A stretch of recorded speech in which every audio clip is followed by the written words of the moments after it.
Uttarakhand Chief Minister Pushkar Singh Dhami has received the draft of the Uniform Civil Code from the committee assigned to formulate it.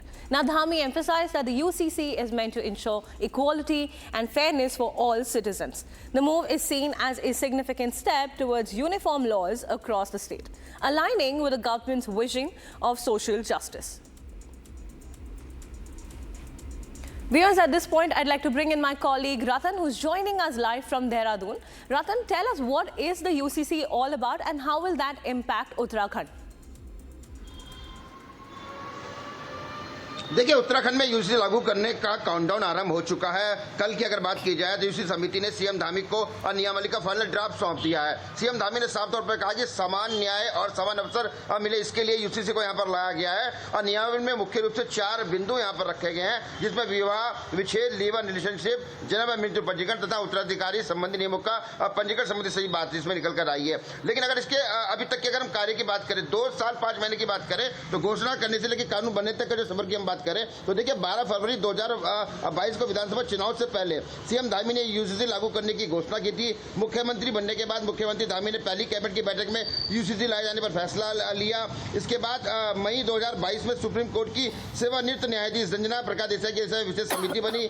समिति ने अगर बात की जाए तो 20 लाख सुझाव ऑफलाइन और ऑनलाइन प्राप्त किए। लगभग 2.5 लाख लोगों से समिति ने सीधा संवाद किया। 2 फरवरी 2024 को विशेष समिति ने ड्राफ्ट रिपोर्ट मुख्यमंत्री को सौंपी। 6 फरवरी को विधानसभा में यूसीसी विधेयक पेश हुआ। 7 फरवरी की अगर हम बात करें तो विधायक विधानसभा से पारित हुआ और राज्य भवन ने विधेयक को मंजूरी के लिए राष्ट्रपति को भेजा और 11 मार्च को राष्ट्रपति ने यूसीसी विधेयक को अपनी मंजूरी दी। यूसीसी कानून के नियम बनाने की एक समिति का गठन हुआ। नियमावली क्रियान्वयन समिति ने हिंदी और अंग्रेजी दोनों संस्करणों में यानी कि शुक्रवार को 18 अक्टूबर 2024 को राज्य सरकार को नियमावली सौंप दी है। अब जो धामी सरकार है की जो कैबिनेट है, इसे कैबिनेट में लाया जाएगा। उस तारीख का ऐलान जल्द होगा और उसके बाद की प्रक्रिया होगी। तो कह सकते हैं उत्तराखंड में यूसीसी लागू करने का जो काउंटडाउन है वो आरंभ हो चुका है और वो इंतजार की घड़ियां खत्म हो चुकी है। कहा जा रहा है कि 9 नवंबर यानी कि राज्य गठन से पहले भी उत्तराखंड में यूसीसी को लागू किया जा सकता है और नहीं तो इस साल के अंत तक उत्तराखंड में यूसीसी लागू हो जाएगा और इसी के चलते उत्तराखंड देश का पहला राज्य बन जाएगा जिसने यूसीसी को लागू किया है।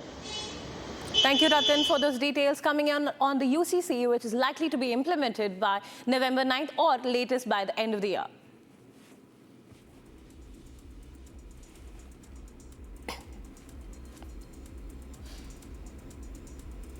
Viewers, let's move on to our next story. Now, amid the discussions on whether the Waqf Board has been occupying big government properties, Republic reached the office of Madhya Pradesh Waqf Board. Republic team found that the police headquarters of Madhya Pradesh, the municipal corporation office, and many police stations and many hospitals are on such lands which the Waqf Board is claiming its stake. The Waqf Board has claimed about 47 of such government properties. The matter regarding which is pending in the court. Watch this very exclusive report for all the details. After AIUDF Supremo Ajmal's statement that Parliament is on Waqf land, discussions have begun whether the Waqf Board is occupying government properties. In Madhya Pradesh, the Waqf Board is staking claim to 47 government buildings. It claims that the police headquarters is built on Waqf land. मेरे पीछे आप जो building देख रहे हैं ये police headquarter है, police मुख्यालय है और वक्फ बोर्ड ये दावा करता है कि ये जो है कब्रिस्तान की जमीन पर बना हुआ है और इस पर वक्फ का दावा है। हालांकि ऐसी न सिर्फ पुलिस मुख्यालय बल्कि पुलिस कंट्रोल रूम, इसके अलावा कई सरकारी अस्पताल और कई ऐसी इमारतें जिस पर वक्फ का दावा है, जिसके की कोर्ट में मामले लंबित चल रहे हैं। पुलिस मुख्यालय जो है ये संचालित हो रहा है, इसके बदले में वक्फ बोर्ड को किराया मिलना चाहिए, लेकिन वो नहीं मिल रहा है। इसी तरह के विवाद कोर्ट में लंबित है और वक्फ बोर्ड ये दावा भी करता है कि कोर्ट उनके पक्ष में फैसला सुनाएगा।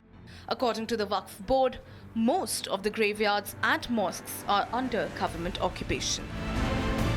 Waqf Board says that the police control room is built on a graveyard. About 3 years ago, the Waqf Board had given land on rent to Bhopal's Aishbagh police station.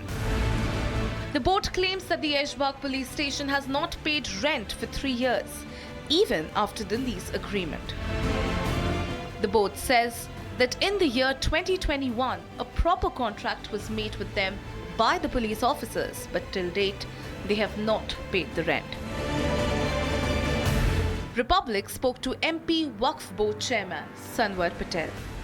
Badruddin साहब का जहां तक सवाल है तो बदरुद्दीन साहब ने किस आधार पर यह बयान दिया है और कोई आधार नहीं है तो उनको ऐसा बयान नहीं देना चाहिए, नंबर 1। नंबर 2, मध्य प्रदेश में 15,002 वक्फ स्टैट्स हैं और लगभग 47 संपत्तियां तो ऐसी है जहां पर कहीं ना कहीं कोई कार्यालय बन चुके हैं और वो उनकी वैधानिकता के लिए कि लीगली रूप से वो कौन सही है, वक्फ बोर्ड सही है या वो कार्यालय जो संचालित हो रहा है वह सही है, इसके लिए वर्षों से कोर्ट में उनके प्रकरण लंबित थे। जो PHQ है वो 1970 से वक्फ रिकॉर्डों में दर्ज है और 1997 से यहाँ पर एक प्रकरण लंबित है जो हाई कोर्ट में वर्तमान में लंबित है। निचली कोर्ट से जो है वो वक्फ बोर्ड जीता है और हाई कोर्ट में पुलिस विभाग ने उसमें अपील की है और अपील के तहत उनको स्थगन मिला है। यह 3.5 एकड़ जगह है जो 1462 नंबर खसरे पर स्थित है। The matter regarding Waqf's claim on about 47 such government properties is pending in the court.